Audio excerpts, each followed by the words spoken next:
We're live.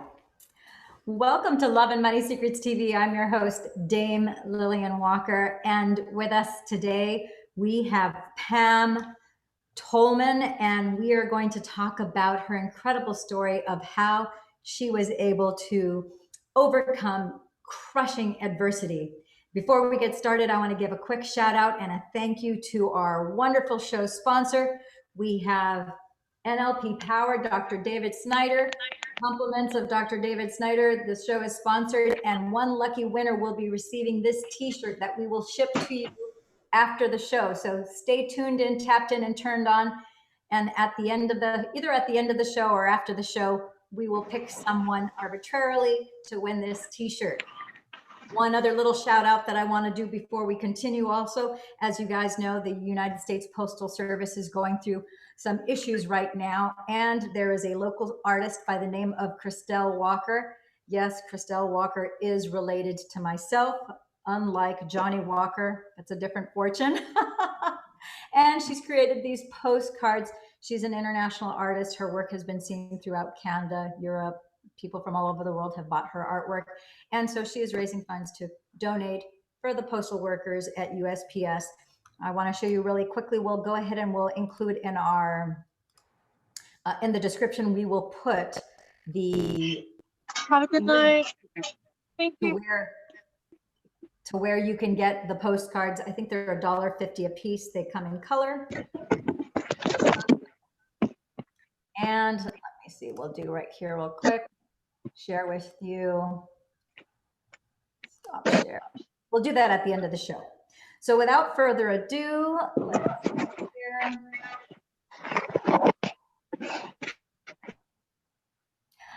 Pam, welcome to the show, Love and Money Secrets TV. We're so excited to have you here today. I'm excited to be here. Thank you so much for asking me.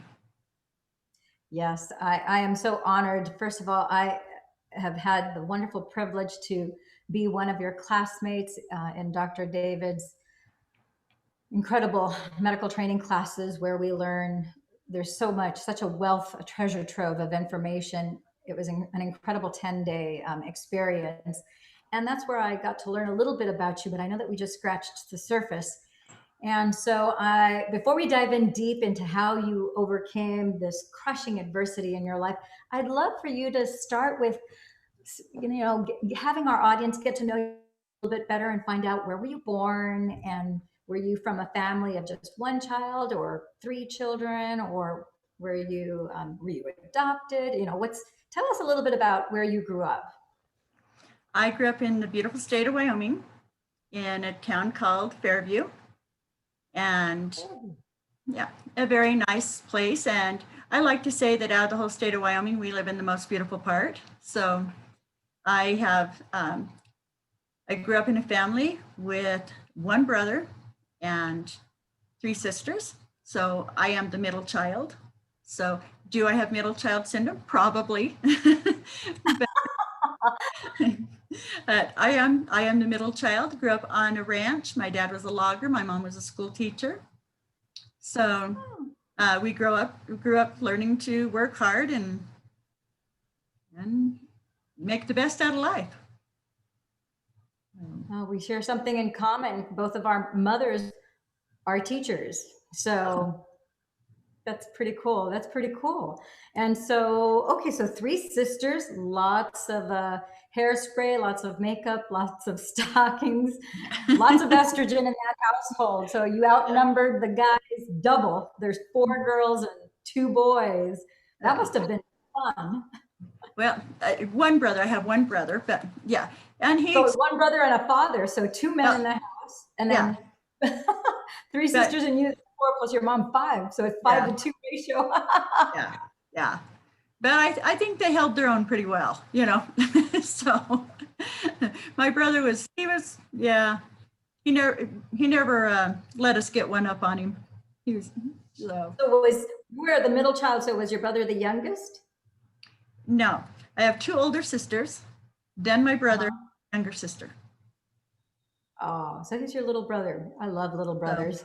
So he's the only boy, the only brother.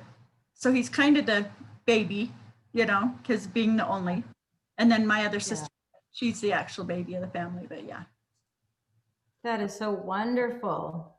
So tell us a little bit about what did you, when you were a kid, what did you dream of, who was your favorite superhero? Did you have a superhero, or did you like to make believe playing? Uh, what was your cartoon character, if there was a cartoon character, or what was your favorite thing? You know, um, people ask about superheroes all the time. I don't know if I had one that was a superhero, but my heroes, I'm going to get so much crap for this. My heroes were like Elvis Presley, Sam Elliott, yeah, yeah. I don't blame you. I don't blame you for picking Elvis Presley. He was hot. I remember sitting in, yes, I would sit in the front room and have to, hide away because my mom would watch him when he was on the Ed Sullivan Show, but us kids weren't allowed to watch him. So we'd have to hide around the corner. And so, yeah, when I was old enough, I bought a full-length picture of him and hung it up in my bedroom. Yeah. So he was a hero for a long time. I think pretty much all American girls were, we were in love with Elvis Presley. I mean, he was a lot older than I was, but I remember because my mom was a huge fan of Elvis Presley. So anytime there was a movie or any kind of performance with Elvis Presley, he was, we were watching it on the TV and I was like glued to it. Yeah. Yeah, he was gorgeous. So I don't blame you there. I can relate to that. Yeah. So I don't know about a superhero, but like the comic strip kind, but he was my superhero. So yeah. Yeah, he was super, and he was a hero. So that's so fantastic.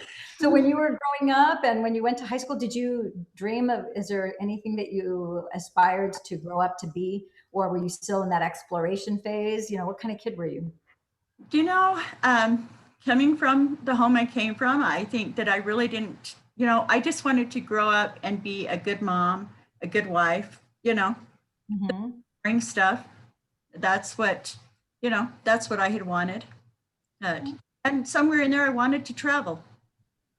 Oh, okay. So you did have some adventuresome spirit. It's surprising to me. There's some people who have no desire to travel. They have no desire to leave their county, let alone their state. So yeah. No, I always thought that I would move to Australia, that I would become an Aussie. That's what I really thought. For a lot of years, that's what I thought I'd do. It's not too late. It's not too late. What would now be a good time? It might. That's far away, but that is so awesome. Was there something that you read or saw, or what gave birth to this desire to go to Australia? The accent. Oh, they have a wonderful accent. That'll do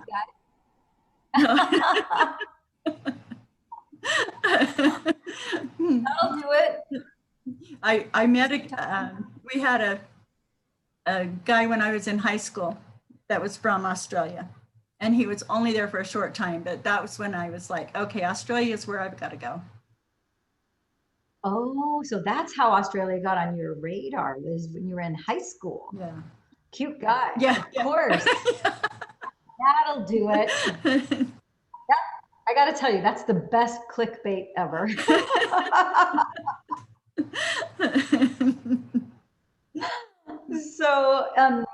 So then what happened after high school? Well, so before high school, before my graduation, the guy I was dating, I thought was the guy I was going to be with forever. We eloped, and on just a whim, literally, we drove into the next state and went past the courthouse and decided to get married. And at that time, they didn't ask for any, like blood work.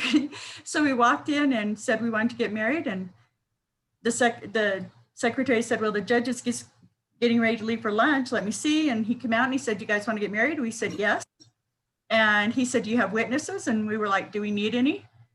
And he said, well, I got my wife and her friend here. Would that do? And we said, sure. So we got married, went back home, and he lived at his house and I lived at my house for the next month and a half and didn't tell anybody. So Wait a minute. So you got married, but you both went back to your corresponding homes and acted like you weren't married? yes, yeah. Nobody. That's like out of a movie. Why did you do that? Was it because were you just 18? Was that it? I was 18. He was, and He was what? I said I was 18 and he was 17. Oh, okay. So you were waiting for him to turn 18? No, we just were scared to death of our parents. So we didn't dare tell anybody. So. So what happened that gave you the courage to finally come out in the open and say, oh, by the way, we're hitched? My mom found our marriage license one night, and Oh no. So yeah. So then it was kind of a forced thing that, you're called up from dinner and they say, do you have something to tell the family? And I was like, I don't have anything to say. No, I don't know anything different. And as it came out, I got confronted and had to come through with the story and had to get on the phone and call him and say, hey, either you can tell your folks or my mom and dad's coming down. And so it was an interesting time. Yeah. I don't recommend it, though. By the way, don't ever do that. So. That's so interesting that you say don't ever do that because, well, how long had you known him, just out of curiosity? Oh, for years and years and years, since we were kids. Okay, wow. Okay, so you'd known him for a long time. So that's different because you've known him, if you've known him your whole life, then, the whole trust thing and all that, that's different. I just did a show yesterday with Jonathan Asley and Jennifer, two dating coaches, and it was on the topic of love. And one of the things that I thought was interesting, Jonathan had mentioned that his parents had been married. They were married for like 67 years. Now, 67 years ago, though, when they got married, they only dated for 2 months. And 2 months after dating, they got married. Now, he explained, he goes, back in those days when people people didn't court for, years and years and years. People, if they wanted to have sexual relations or be intimate, the only way to go about doing that was to get married. So, of course, a couple months after they met, they got married, and then they were married till death do us part, until, they both ended up passing away. But they were married for 67 years. And I'm thinking, like, oh my gosh, 2 months to marry somebody 8 weeks after you know them? That's like, to me, that's like Russian roulette. That's like, you don't want to, I would not gamble. That's like, wow, that takes a lot of chutzpah. Yeah. So that's why I was like eloping, but in the context, you'd known him your whole life. So it's like, okay, yeah, it seemed, yeah, it's a safe thing to do because it's not like a stranger. You've known him. Yeah. Yeah. So you've kind of vetted him out. So did you have kids with this guy? I did. I had 4 children with him. Mm-hmm. 4 kids. Oh my gosh. I had 3 boys and a girl. Oh, it's like the opposite of you. Yeah. 3 sisters and a brother, and it's you're 3 boys and a girl. You get flip-flopped. How wonderful. Oh my goodness. Yeah. That's so awesome. And we were together for 10 years. Oh, a long time. Yeah, we were together a long time. Yeah. When we got, I had a dream. He had a dream. Oh. My dream, I thought I was going to be that wonderful mother and wife, have the family, nice home, be together forever. He just had another image of, he had another image of who his wife was going to be. Can I put it that way? So, and it took him a little while to choose which one he was going to have. So, but anyway. Well, and when you're that young, I don't know that you take it for granted, because I don't think it's that you take it for granted, but you just don't know because you haven't lived enough life to know that, okay, there's certain assumptions. There's certain assumptions that you make that you don't even know that you're making the assumption. This is what you understand what is, and this is what you think you're getting into. And then you assume that the other person has the same understanding, and that's not necessarily true. And I would think that, yeah, if you grew up with somebody that you've known since, I don't know, whether it's junior high or since elementary school, even more so because you've known each other forever. So there isn't any reason to, there's nothing to flag you to go, oh, maybe you guys have different ideas about life, or you would think that it would be the same. But as we get older and wiser and more experienced, you start to recognize how important it is to communicate and to express what your expectations are, and to let get on the same page. It's like you don't even know that there is the possibility of another page. I think when you're like, the only time I've been married once, and I was 19 when I met him. He was my first boyfriend. So you don't know anything when you're that young. You're kind of clueless and operating blind. You definitely run off the hormones, Yeah. So yeah, you don't use your head to think with anymore. So yeah, but and you don't. Yeah, he just had different ideas, and it took me a long time and a lot of anger to realize that was okay. That it was okay. So yeah. We're entitled to, each person is entitled to their dreams, whatever it is that they want. It doesn't make you bad. It's just like there's chocolate chip ice cream and then there's Rocky Road. It's not like one's better than the other. It's just that I prefer chocolate chip and you might prefer Rocky Road. Yeah. That doesn't make one better. It's just, they're just different. That's all. Right. Yeah. Yeah. So he went his way and I went mine.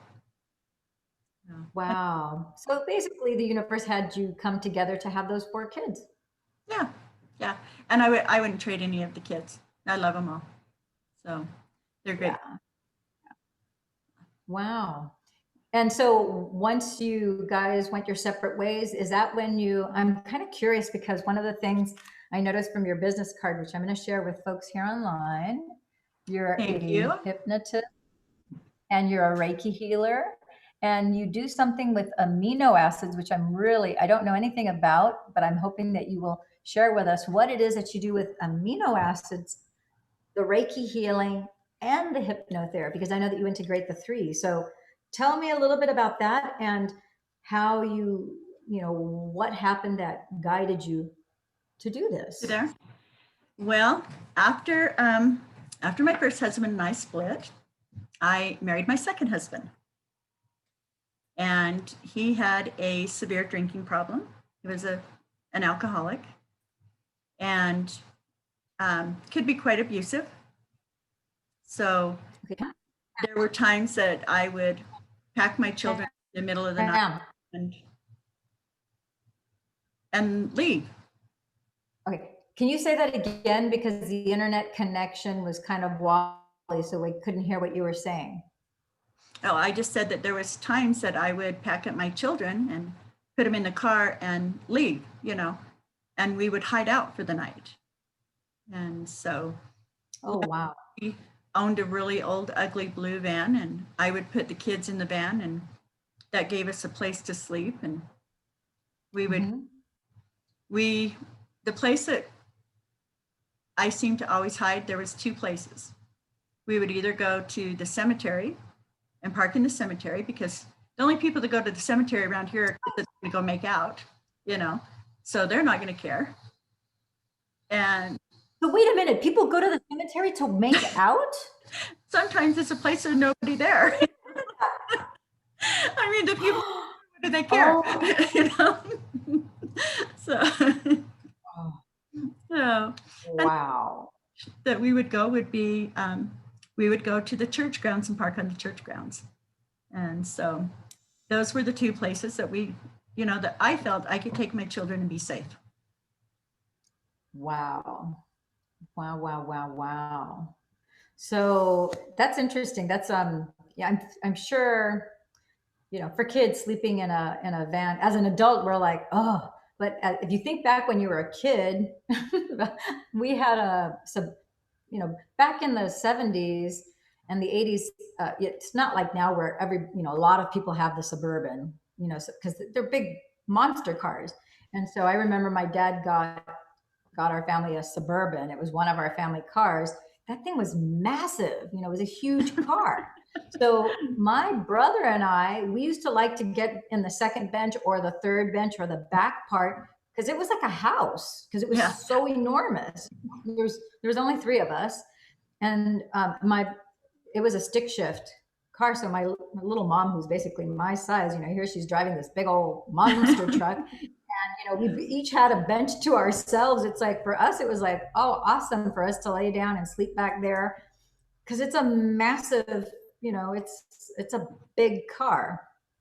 But as a mother, I can imagine the anguish where you're like, okay, I gotta pack up all four kids, which is not always an easy thing to do. Anytime you have more than two kids, you're juggling to round them up all at the same time, get them all in the car. And you know, they have all this unlimited energy and boundless questions and all that. So I'm sure that must have been harrowing under the circumstances. You're trying to get away, keep safe, grab your kids, and then find a place where you can, you know, feel that you're at peace so that you can all sleep and then figure out what you're going to do. So what were some of the emotions that were going through you and the thoughts during those times? Were you, You know, what was your really, state? it really emotional.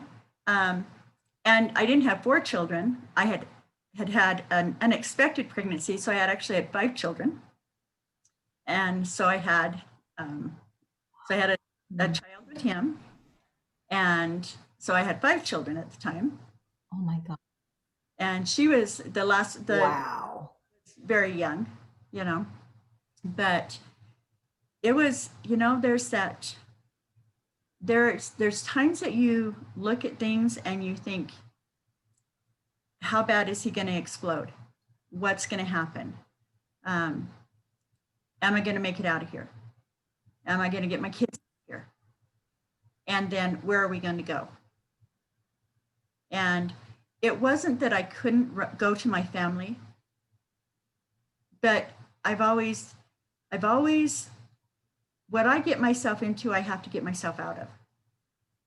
And that's just how I thought, you know, what is my problem is my problem. And me talking to you at this, and like when we were in class with Dr. David and working on things, that's a lot of private things in my life that I hadn't spoken about in years. So it's like a big step, you know, to go out there and say, you know, my story isn't that different from anybody else's that's ever been abused. But if it can help somebody in the long run, then it made a difference. So, but, you know, so we did some hiding, we did some running, always came home, you know, and that's things that, you know, people say, gosh, you know, if you're in an abusive state, why don't you just leave? Why would you stay? That's just stupid. And I've heard people talk about people that are abused, and they're like, oh, no. They have no idea. And when you are made to feel so low and so worthless, you really feel that, okay, well, if they love me for 5 minutes one day, that's worth it. Because you're so low that's all that you have. That's the hope that you have, you know? And one of the things that I learned is that, you know what? That's not right. It's not right. That's not love even. No, it's not love. And first person you have to love is yourself. Yes. And if you love yourself, then to hell with everybody else. Because if they're not going to treat you good and they're not going to love you the way they should, they're not worth your life. Yeah. Then it's the wrong person. Yeah. And I'm not saying I learned it at that point, because then I married another. But so this is something, and I love the candor that you're sharing that, because I think people think it's like, okay, you know, you're in a difficult abusive relationship, and it's like you managed to get out only to get into it's like a different face, maybe even a different place, but the same energy, Yeah. you know? And the thing is, I've been saying this for a long time. You don't know what you don't know until you know it. And then you're like, your awareness has increased and you're like, I didn't know that I didn't know that then. From here, now I see that I didn't know this. So now my awareness is expanded and I'm going, okay, now I know that I didn't know that. Now I can do something about it, because then I had no idea that I didn't know. Yeah. And Well, that is the first place where now you can finally start to change things. Until that point, you're kind of in the dark. right. And you tend to seek out the same people over and over. Like you said, it's the same person, just a different place and a different face, but it's the same type of person because you don't feel that you're worthy to have anything better.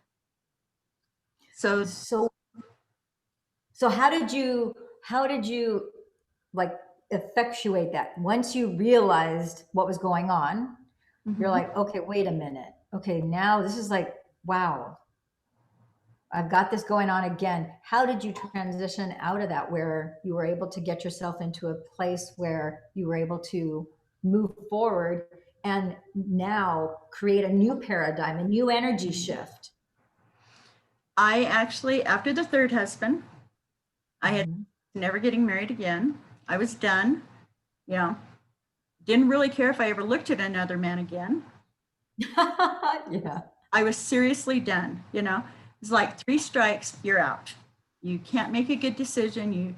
You can't make a good choice here. Just be done with it. And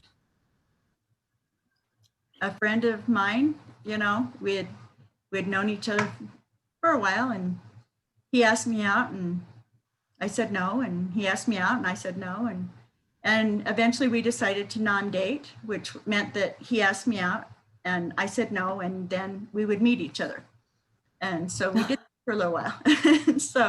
so we did the whole non-dating thing, and he was very loving, very giving.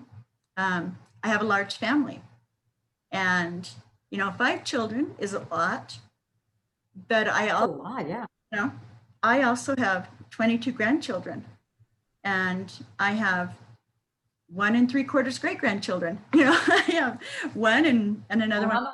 So, you know, and he came into the family loving every one of them. He didn't just, you know, it wasn't just me. He took on every one of them, and that was just, you know. And I remember one day he was here and we were sitting on the couch watching TV, and my grandson looked over and he said, "Hey, wait a minute. What happened to Grandpa Rick?" You know, he was young, and, you know, here Grandma's been married, divorced. And I said, "Grandpa Rick isn't here anymore." And he looked over at Robert and he said, "Well, can I call you Grandpa then?" And Robert just got this really weird look on his face, and he says, "How about we start with Uncle Robert first?" You know? And so he was like, and then he just laughed and he said, "No, you can call me Grandpa," you know? And he loved everybody. He was great, you know, not just to me, but to my children. And he supported me in the things that I did. And it was really him and his love that helped me to understand, you know, that you can move past things no matter how bad they are. You can move past them. And, you know, when I took a softball to the center of the forehead, woke up blind the next morning. Say that again? I said I had taken a softball to the center of the forehead and woke up blind the next morning. Oh my gosh. I was blind for a total of 32 days, completely blind. And during that time, they diagnosed me with severe degenerative, reoccurring, debilitating multiple sclerosis. You had MS? Yes. Yeah. Oh my gosh, I had no idea. Wow. So, so I went through the 32 days of being blind, and then they told me that my eyesight may or may not come back. And anyway, you have the trials you go through. And there were days that I would get in my car and, when my eyesight came back, and I'd get in the car and I'd drive to town to go to work, and you're ready to jump out of the car. And so you move forward. Well, when the only part that's moving forward is the upper part of your body, because the bottom from the waist down has gone numb because you've lost that message in the brain, So I learned to take some face plants and fall downstairs, and, you could be walking along and then just fall because your legs don't move anymore. Wow. And, the doctors told me, you'll be in a wheelchair, most likely be in a wheelchair within 3 years, and then you'll be bedridden after that. Well, that's that voodoo curse. Yes, it is, And so it just wasn't something that was on my calendar. I didn't have time for it. I had a lot of, I had small children. So I didn't have time for that stuff. So let's take a pause here, because I love what you said. 1, it wasn't on your calendar. 2, you didn't have time for that stuff. 3, that was an unacceptable voodoo curse that they were speaking upon you. Now, Marissa Peer, who's also, she's a psychotherapist, psychiatrist, world renowned for her hypnosis and her QTTP, I think, hypnotherapy. And one of the things that she said, because she came from I think everybody comes from a dysfunctional family, some better, some worse. It's like not 50, it's like 1,000 shades of gray. It just depends where on the spectrum you are. But she came from a mother who was very hypochondriac, and and her father put her down all the time. And so one of the things that she says is what you did is, I'm not, a negative statement would be spoken on her. Like she was told, oh yeah, based on what we're finding about your uterus and your ovaries and they said, you'll never be able to have children. And she's like, nope, I'm not going to let that in. I will get pregnant. I will have a beautiful pregnancy. I will have a beautiful bouncing baby, healthy, gorgeous.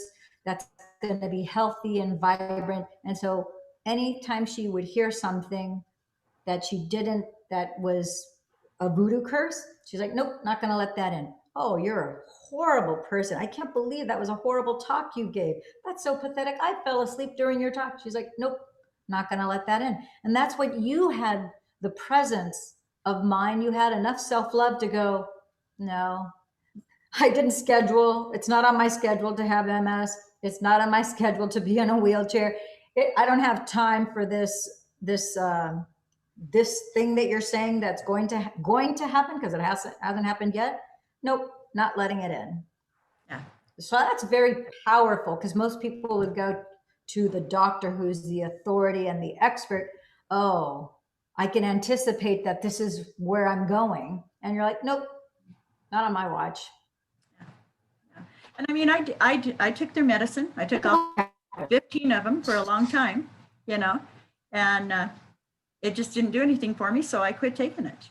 And I knew that I had to find another way. That's where I found my line into hypnotherapy. So I started doing hypnotherapy as to get better. And then I found a wonderful school in Colorado, and with a wonderful teacher, and I became a certified clinical hypnotherapist, and I do self-hypnosis every day.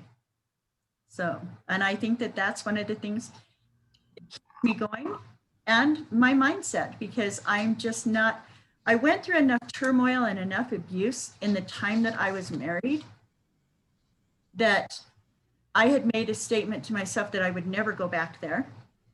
I would never be hit again by a man. Yeah. I would never be degraded by a man again in any way. I had made that decision about myself, and I knew I had survived things that maybe, we talked about in class, I took a bullet to the head. I'm not saying that that's a big deal. I'm just saying I came through it. And that was another thing that I don't have time for these things. So unless it's scheduled on my calendar, then you're not going to let it in.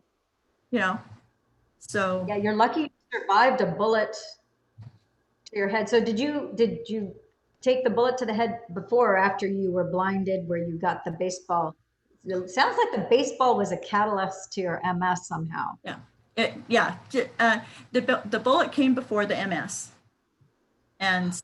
Wow, so first you take a bullet to the head, then you take a baseball to the head, and then you get. You'd think I'd learn to move, wouldn't you? So. Wow. Okay. But. And so then what did you do? So then you decided to start doing hypnotherapy on yourself. Mm-hmm. And I learned, I didn't stop there. Dr. David has, he states that you have two types of people, the achievers and the learners. Well, for a long time, Yes. All I wanted to do was learn about every modality that there was out there that I felt was going to make me better. And so I learned hypnotherapy. Like I said, I'm certified. In fact, I will, hope I can say this, I'll be opening my own hypnotherapy school soon. I teach classes on hypnotherapy. I do kinergetics and kinesiology and touch for health and Reiki. And, these are all modalities that I wanted to get certified in. But the problem is that I was learning, not achieving. And so then my husband, Robert, we happened to have all of our grandkids and our kids at the local county fair 3 years ago, last August. Well, would have been this August, so 3 years ago, on the 10th, and he collapsed and rushed him to the hospital. And they told us that I live in a small place, and so they had told us that it was too big for them and they were sending us out, so they sent us to a larger hospital. And we went there and they did some work on Robert, who had not been sick previously. And, excuse me.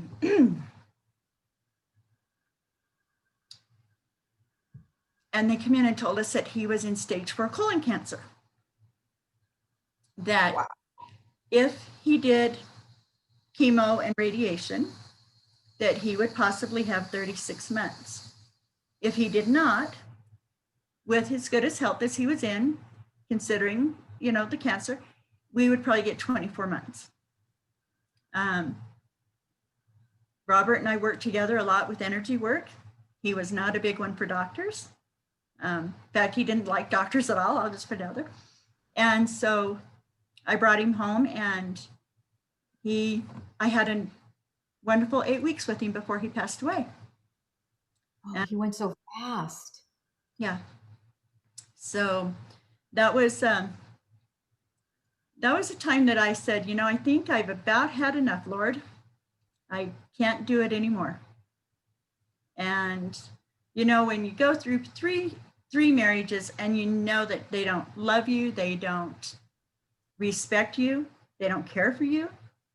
And then you finally find somebody that, that rocks your world.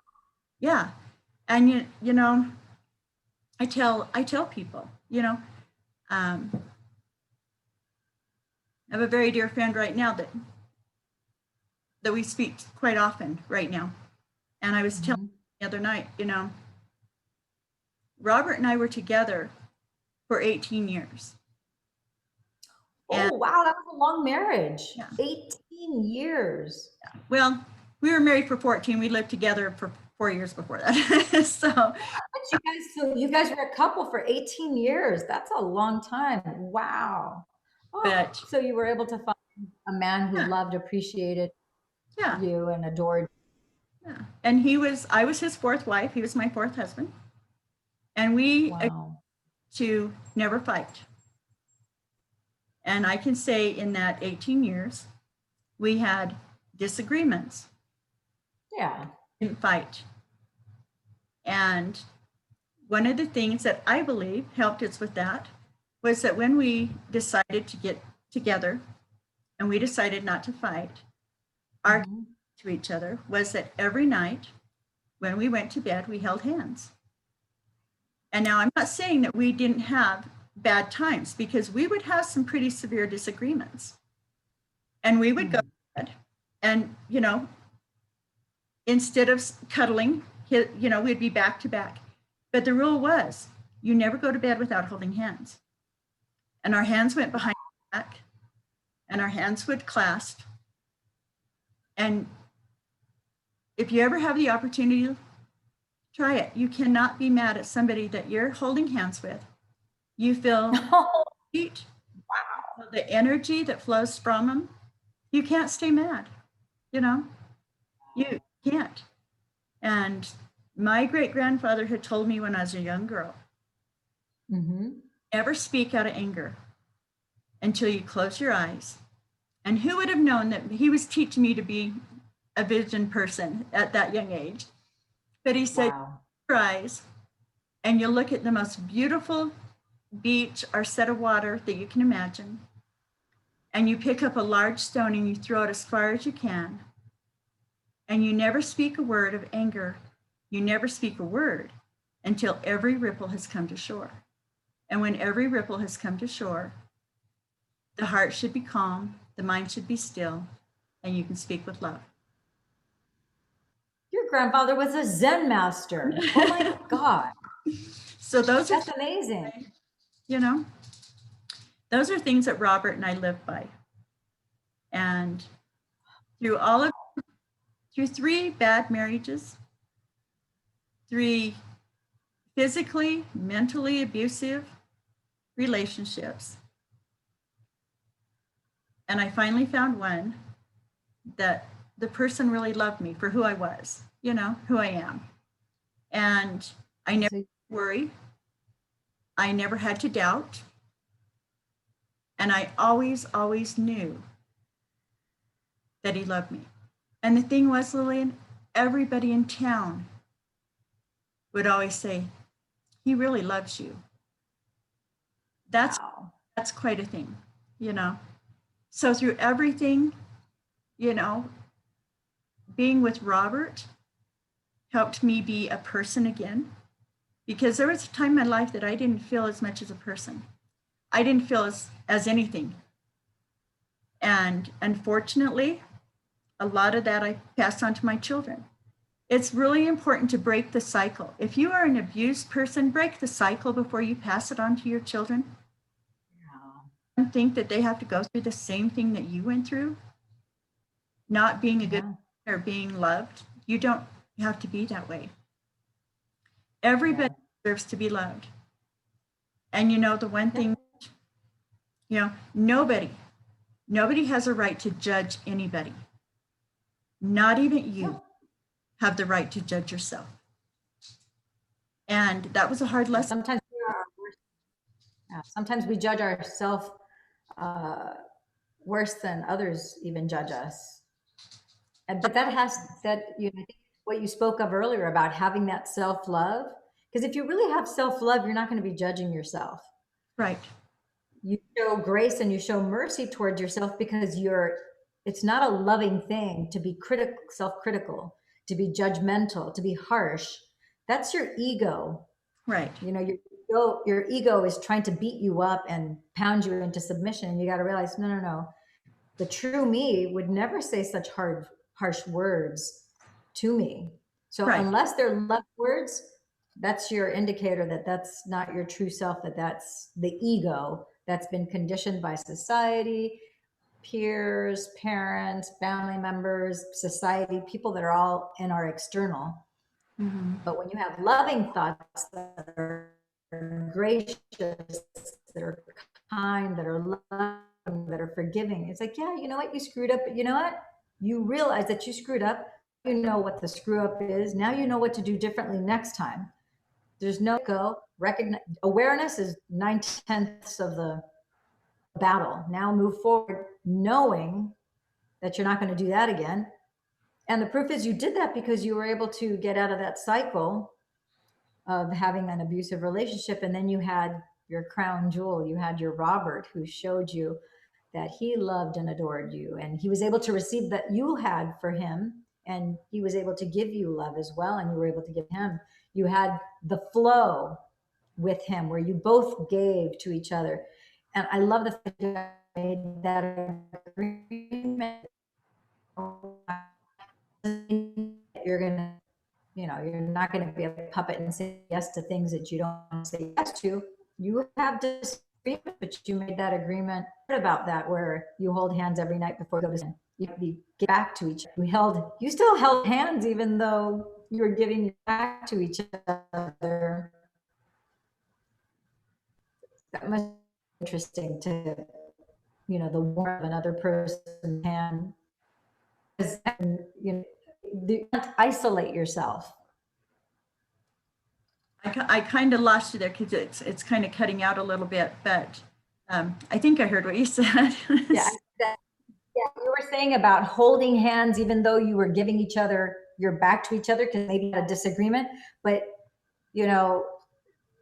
if you were just giving your back to each other in bed, then you can isolate yourself in your thoughts as you're going to sleep. But just feeling each other's hands, even though it's behind you, you're still connecting. You feel the electricity between the two of you. What you said earlier, it's like, how can you stay mad? Yeah. It does. It sounds like it evolves between you. We had a great love. We really did. And so a lot of love and a lot of respect. And, I can say, Lillian, nobody should ever have to put up with any type of abuse. Everybody needs to realize their value and how important they are. And even though you might not think that you're important, you might not think that there's anybody in the world that cares about you, that loves you, or that even recognizes that you're alive. But I can guarantee you that there's always somebody that you're going to make a difference in their life by letting them know. And it's just like I said, my story isn't a great story. It's nothing, it's nothing fabulous. It's nothing, but it's mine. And I would say it is. I would say it's a story, and I think it's incredible. I mean, I've never met anybody who took a shot to live to talk about it. I mean, you don't have noticeable brain damage. You're fine. You're happy. You're joyous, despite these dire circumstances. You made it out through to the other side, and not only did you have a gunshot to the head, but on top of that, you also had that diagnosis of MS and being blind. I'm sure to be blind for 32 days is not that a gunshot to the head was an easy thing. I'm sure the recuperation for that must have been grueling at best. But then later to have to go 32 days not knowing if you will see again or not, and to be completely blinded, that's got to be a harrowing experience as well. And yet here you are. Well, we have two choices in life. When we are, we have a lot of choices, but when something bad happens, you can either sit back and feel sorry for yourself, or you can get up and greet each day with a smile. And, what good does it do you to sit back and feel sorry for yourself? What good does it do you to sit back and wait for somebody else to say, I'm really sorry that this is happening to you? Because they can't change it. You're the one that has to change the situation. So in my life, it was, you get up and you make the best of every day. When I was blind, you get up, you make the best of every day. Even now, when my eyesight came back, I see everything at an angle. I don't see people straight on. Everybody is at an angle. That took me a long time to get my driving. I remember you saying something about that in the class. Yeah, so that your vision is not to where it was pre blindness. So you see things at a certain angle and it's a little different than normal. But I didn't realize that it was because you were blind for 32 days. Yeah. So the fact that you can see is like, oh my gosh. Yeah, it's amazing that I can see. And, you know, and when I first went blind, they said it might, if your eyesight comes back, it might last 5 minutes, 5 days, 5 hours, 5 years. They You didn't, don't you know, I'm 29 years into this MS. I've never been in a wheelchair, never been bedridden. I have fallen a lot. I have, you know, there's things that I have experienced with it. But again, you know, who's going to, if you don't pick yourself up and move on, don't sit around and wait for somebody else to do it. My dad would have kicked my butt if I was sitting around waiting for somebody to come pick me up, feel sorry for me, you know, here, let me help you out. I wasn't raised that way. Yeah. So you saved yourself. And I think that's part of the message here. And I want our audience, as they're listening to this, I want people to recognize in your particular case, you know, you had, you know, more than one abusive husband, unfortunately, and you were the one who was being abused and, you know, at their peril, suffering all these different circumstances and, you know, physical injuries and so forth. Just the same, there are men out there who have women who are sometimes physically abusive to the men, and the men, you know, they just take the physical abuse and they figure, you know, they can't touch the woman because she's a woman, and they're being literally slapped around and being punched, and it's like, you know what, that's not okay either. No. Or sometimes it's not a physical, and I think that the verbal is, I mean, because the physical is, you know, it leaves bruises, it leaves scars. Sometimes there's witnesses to the physical abuse. The verbal abuse, emotional abuse, financial abuse is just as damning, just as harmful, and it really breaks down and belittles and makes the person, it takes the power away from the human being, where the person feels less and less worthy to even be alive and to do anything about it. And I've heard, I had a friend who, his first wife, no matter, even though he was an award-winning jockey, had won all these different races, made a lot of money in races and so forth, didn't matter how accomplished he was. He was in the top 50 in the Wall Street Journal of brokers selling millions of dollars of real estate. And every day she would beat him up. It's like, what, do you think you're a hot shot just because you sold, you know, if you has, you're nothing, you're a piece of crap. And she would berate him. Needless to say, luckily, he left that relationship, and then he realized that he was in that spiraling pattern of an abusive relationship, and then he married his soulmate, like night and day. You can't even begin to compare. So I want people to recognize this is not just a gender thing. This is a soul thing. You as a human being, man or woman, and if you have children, you recognize you love your boys as much as you love your girls. And those little boys are sensitive, just like the little girls are sensitive. You know, there's some things that men are stronger at than women, and there's certain things that women are stronger at. But make no mistakes. If you cut a boy or a girl, we all bleed. We all Right. have beating hearts inside, and it's not okay for anyone. There's, you know, you should not have to tolerate being in a toxic, verbally or physically abusive or emotionally or spiritually abusive or financially abusive relationship. There should be the absence of abuse in a relationship. There should be a dominant love vibe and energy where you are loving to the person, they receive your love, and vice versa. So that that energy is flowing and going, where you give love, they receive it, they give you love, you receive it. And that's how you create, I think, that's how I feel you create that Mm-hmm. balance, when you and another person can create that, where you love yourself enough first, and because you wouldn't do harm to yourself, you wouldn't dream of doing harm to another human being, Right. physically, emotionally, financially, in any way, shape, or form. It's just not fathomable. It's not acceptable. Mm-hmm. And when you see that someone is maybe crossing your boundary, you're like, wait a minute, before you do something that you're going to regret. No, no, no, no. This is not cool, and I don't agree. Yada yada yada. You have to speak up your mind. You have to speak up what is, because nobody's a mind reader. I don't care how psychic or how intuitive you are. You still need to make it safe for the other person so that they know, oh, this was okay. This may have been okay in a previous relationship, but in this relationship, this is not okay. And it's whatever you two agree. It doesn't matter what anybody else outside of that relationship says, thinks, what their opinion is. Opinions are like belly buttons. Everybody's got one. So who cares? Opinions, whatever you two, what's loving to both you two in a relationship. That's all that matters. Yeah. I used to do an exercise when I would do couples works, where you lay down on the floor and you put your feet together. So your heads that are at opposite ends, you put your feet together, shoes off, of course, and then you reach out and you touch you put your hands on, on top of each other, and then you just sit there and you feel, and you can feel like the eternity sign, that you can feel the energy flowing. The infinities.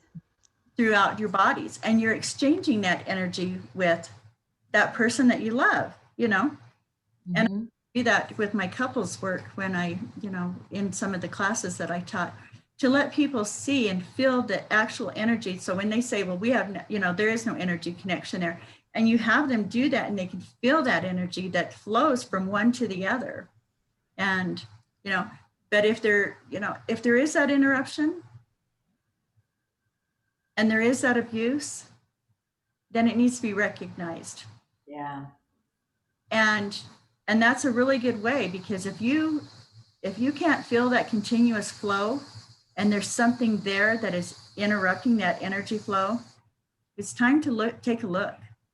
It's time to say, okay, what's going on? And it's a time to communicate. Communication works really good if people will take the time to do that. And I agree with you. There are just as many men out there being abused as there is women.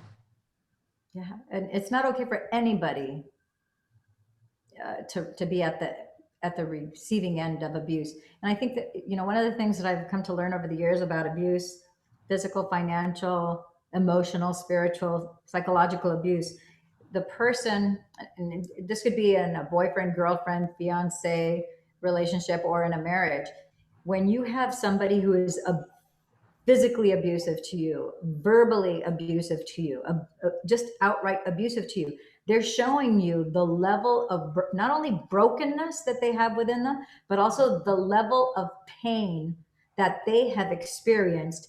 And they have to outwardly show you, I'm going to inflict upon you the same level of pain that I've had, so that you have an idea of the hell and the burden that I am experiencing, because you really don't get it. And so to that degree, I am going to make you suffer. I'm going to inflict that pain. I'm also going to show you this level of brokenness is exactly why, because I haven't resolved this yet. This is why we cannot be together. Right. I'm not whole. And so I'm going to thrust this upon you. Now, to the level that you're willing to withstand that and stay there, they're going to continue to show you that outward expression, because their pain really is intolerable and they are really that broken. And so as long as you stay there, not only are you doing yourself harm, but you're also enabling them to continue victimizing you. And so when that happens, the most loving thing you can do for yourself first, for them second, is to remove yourself and say, no, I'm not going to give you an opportunity to hurt me anymore in any way, shape, or form. And I got the lesson. I understand it. This is not about me. This is about your level of brokenness. I wasn't the abuser. I was the victim, but I am not the victim no more. I am the victor. And this is where it ends. This is where this lesson is understood. I'm going to tear up this contract. I got it. I'm moving on. Oh, by the way, I forgive you. But you know what? I don't have to have you over for dinner. I don't have to ever talk to you again in this lifetime. Or if you believe in past, future, other lifetimes or reincarnations, in this plane of existence or any plane of existence, finished. Yeah. No hate, no anger, no resentment, but I am done is done is done. And that gives you your power back to be, to have whatever it is that life has, because life doesn't put you through that level of not just drama, pain. That's a huge power struggle. So you must be a very powerful being for you to have that level, that's a huge amount of energy that's thrusted upon you. So by definition, you must have a greater power of energy within you to stand up and say, done, stop, no more, moving on. And then you get out and you do whatever it is. You don't really know how, but you make that decision. Mm. And I just knew that I had 5 children. I had to survive, you know, I had to survive. So you look at things, and even though, like I said, you might feel you have no value and no worth, everybody has value. Everybody has worth. Yeah. And you just don't know who that person might be, that you will really influence their life, that you will be an important part of their life, an important part of them changing their lives. You never know. And so, I went through times of great anger, and Rightfully so. It was an injustice to you. There was a time that, there was a night I really thought I was going to seriously kill one of the husbands, Yeah, and that makes logical sense.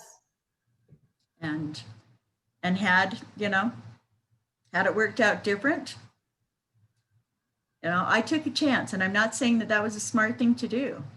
Yeah. Had enough, and it was time for it to come to an end. Yeah. And luckily it did, but you made that decision that it was going to end. And so it was, and so it passed, it came to be. But I have always lived by, if it's not on my calendar and I don't have time for it, then I don't have time for it. Yeah. And it goes on, and you make the best out of every day. And you take the people that you get to meet, like you, and the people in the class, and you bring them into your heart, and you let your heart expand, and take in all these wonderful people and new things. And don't stop living life. Don't get down and feel, worthless. Live life. Just, be happy. Just, that's all. I don't know how else to say it. You just have to be happy. And nobody makes you happy but yourself. Yes.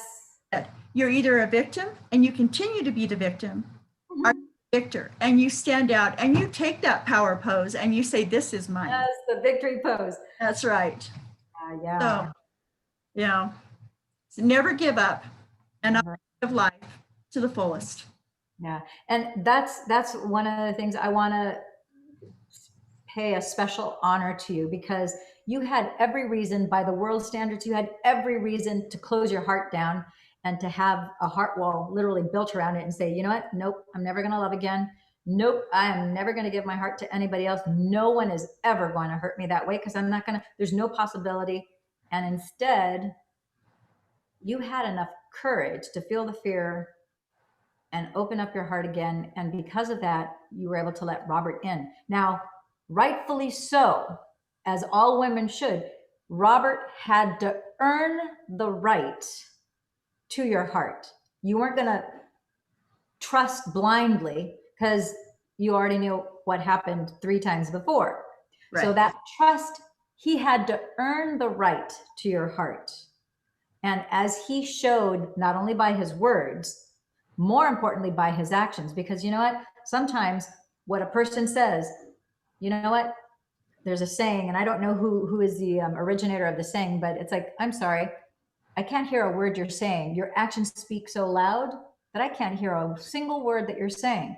If your words are not congruent with your actions, and your words don't show me that you love me, just like me, if my words say, I love you, I love you, I love you, but I'm being a psycho witch, then you know what? I'm a deceiver. I'm a liar. I am not standing in integrity. I'm not being in truth. I'm being a villain. And so we need to be conscious of that. It's like, you know what? I love myself enough to know that I deserve love. I am a very loving human being. And so there are people that I allow to come into my life, and I share that love with them. And they have to be of the same like-minded heart and spirit as well. Otherwise, I don't need to let people that are not resonating at that frequency. If it's somebody that's going to come in with drama and trauma and all this other negative vibe stuff, it's like, no, no, no, no. Because I'm responsible for my loving myself and I'm genuinely happy. So if I'm genuinely happy, why would I let somebody who is sucking wind into my, no. It's like a man is not a plan, and a man can make you happier because of course, Right. when you're in love and you're happy, now they're just going to make you happier. But if you're in love and you're happy and they take away your happiness, wait a minute, that's not love. I'd rather be alone and happy than with someone and now I'm sour grapes and now I feel less than, and there's something wrong with that picture. And I think that's one of the things that men and women, it's not just a female thing. I think men and women need to take stock of. Yes. Yeah. Your soul is meant to be in a place of love, to be appreciated, supported, respected, that your dignity as a human soul is cherished and treasured. And you provide, just as you want them to make you feel safe because this expression is outward, congruent with your actions, that's reciprocated. If it's not being reciprocated and you're being breadcrumbed, you know what? That's a turn off. That's not just a no, that's like a hell no. Right. Yeah. So, and always take check of yourself. You know, when Robert died, I gave up again. You know, I was broken enough that I returned to that feeling of being in the position of, it wasn't that I didn't want to live, because I had every reason to live. I have my family, you know, I have my friends, and that took a lot to get to that point. But find something good. yeah. Even through, you know, I've had people say, gosh, you know, you've been married 4 times. You must really hate that. I learned a lesson from every single person I was with. Every single person I learned something from, whether it was how to protect myself, Yeah. whether it was how to let go of something, or how it was to accept love and be loved to the fullest. Yeah. But, and when Robert died and I thought, I'll never feel that again, I'll never laugh again, I won't smile again, you know, that was a big challenge for me to overcome that. And you don't take checking yourself, love yourself enough to smile every day and to be happy every day, because no matter how much you love somebody and they pass on, they wouldn't want you to be sad. They wouldn't want you. Yeah, you're still alive. Life is so precious. They would want you to feel, you know, love again and to live life to the fullest and to enjoy whatever amount of time your journey is going to take. They've already moved on. So they don't want you to be dwelling on the day that they passed. No, it's like move on, grow and expand. You honor them. You know, if you've lost somebody because you're a widower or a widow, honor that person, that your love was so great with that person that, you know what, your heart, just like kids, there isn't a mother alive that will tell you, oh, I only have enough love in my heart for one child. Right. Yeah. No, if I have 3 kids, 5 kids, 10 kids, in fact, I love not only my kids, I love my nieces, my nephews. The heart has an incredible capacity to love. And so, yes, he was the love of your life. This is the part where you have to let him move on as a soul. He let go of his meat suit. His spirit is still here, and now he's your guardian, where he's going to help you find love again. That person who has probably been looking for you for the last 50 years, and now he's going to find you if he hasn't found you already, and you're going to move forward. And that's, you know, we are here to love. We are loving creatures, loving beings, loving souls. So, and we're not fulfilled if we're not loving. So no, love is the answer. Yeah. That's the and let heart. those people in. You know, let those people in that you don't think that you're going to. Don't be so hard and so blocked that you don't allow yourself to love, and that you don't allow yourself to share that love with somebody else, because you don't know what it's going to mean to that other person. It might mean laughter. It might mean a smile. It might be bringing the twinkle back in the eye. But allow the other person to give that to you. Yes. Accept it. That is a wonderful note to end this broadcast, to allow yourself to receive and give that twinkle in your eye that is all, it starts from the seed of love that's in your heart. So Pam, thank you again for sharing your story here on Thank Love and you. Money Secrets TV. It's been a wonderful hour hearing about your life story. And if people want to get in touch with you, is the number on your business card the best place for them to reach you? Yes, yes, it is. So fantastic. So I'll put that in the show description. It's 307-887-0138, 307-887-0138. You can reach Pam by phone. Doesn't matter where you are on the planet. You can talk to her by phone, by WhatsApp. And I will put her website on our show description. Thank you for a magical hour, my sweet sister, soul friend, and I affectionately have been calling you since Vegas, Thorina, the wisdom warrior, because you really are Thorina. Thank you so much. All right. Thank you for tuning in, tapping into Love and Money Secrets TV. I'm your host, Dame Lillian Walker. Quick little reminder, we are going to be picking somebody, whoever is putting comments here on the YouTube channel. Somebody's going to win this shirt. We have small, medium, and large. Trying to get this centered here.